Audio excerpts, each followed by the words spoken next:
Komiði nú sæl aftur. Muniði eftir því að við lásum í annarri sögu það hvernig 18 menn fundu Babin.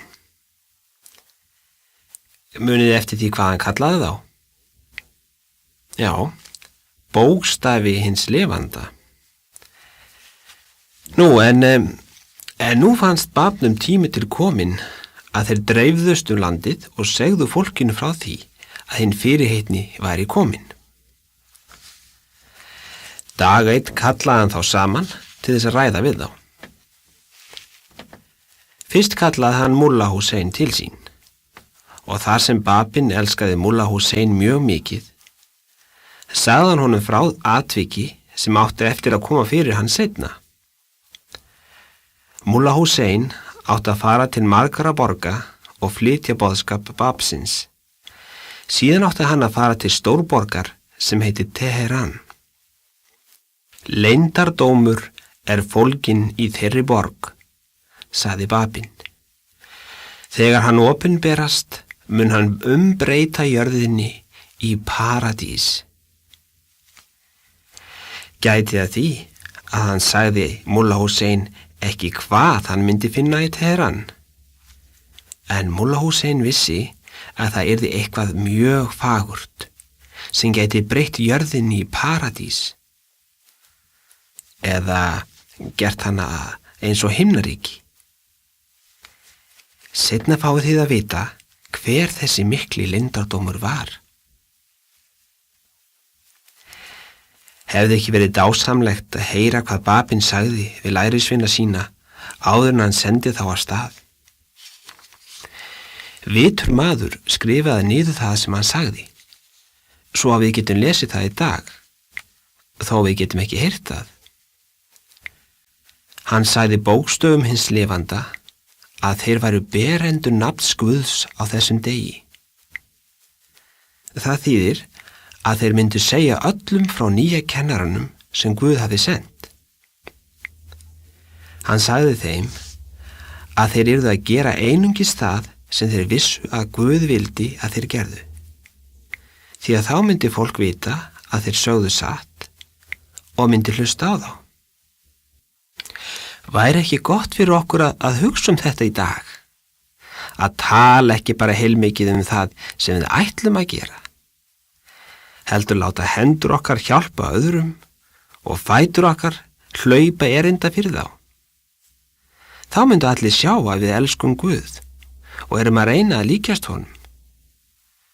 Við munum þá ekki þurfa að tala mikið það. Babin sagði einnig að Guð væri mjög öflugur og myndi hjálpa þeim í öllum erfiðleikum. Allt sem þeir þyrftu að gera væri að treysta honum og vera vissir að hann myndi hjálpa þeim að sigra. Þannig tók hann til orða. Rísið upp í hans nafni, setið traust yðar á hann og verið fullvissir endanlegan sigur. Það var því ekki undarlegt, þótt að þeim fyndist þeir vera mjög sterkir og væru svo fagnandi þegar þeir fóru í burtu. Jafnvel þótt það hafi hrygt þá að yfirgefa Babin. Þeir dreifðust allt landið. Hver og einn þeirra fór fyrst til sinna heimkynna til að flytja öllum þar boðskapinn. Margir vildu ekki hlusta. Þeir héldu að bókstöfum hins lifanda skjáttlaðist. Sumir þeirra voru teknir fastir. Aðrir barðir, grýttir eða refsað á annan hátt. Þeir liðu miklar þjáningar. En þeir mundu að Babin hafði sagt þeim að hræðast ekki. Ekkert gæti gert þeim mein, þar til þeir hefðu lokið verki sínu.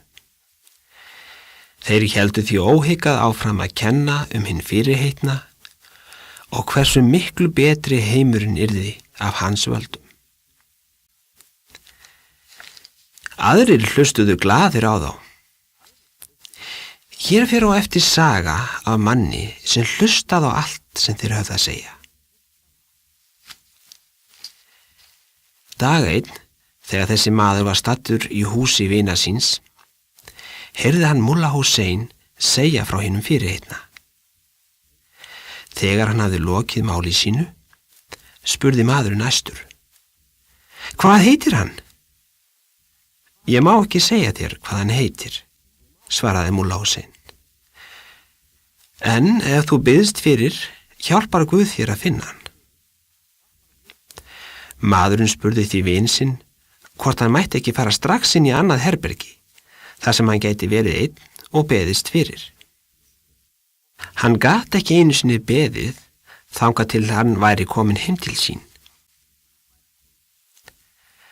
Á meðan hann baðst fyrir, mundi hann eftir andliti ungs manns sem hann hafði séð biðjast fyrir í helgidóminum í Karbila. Nú sá hann þetta andlit aftur. Í sýninni virtist ungi maðurinn brosa til hans. Hann þaut áfram og ætlaði að fleygja sér að fótum hans. Hann kraup á gólfinu þegar sýnin hvarf. En maðurinn var vissum að í bæn sinni hefði hann séð hinn fyrirheitna. Þegar hann hljóp út og sagði hinum frá sýn sinni, sagði Mulla Hussein honum að hann hefði vissulega fundið Babin. Segðu engum frá sýn þinni, sagði Mulla Hussein við hann. Það er ekki ennþá tímabært. Síðan lofaði hann að hitta hann seinna í Síras, ef mögulegt reyndist, og fara með hann á fund hins fyrirheitna.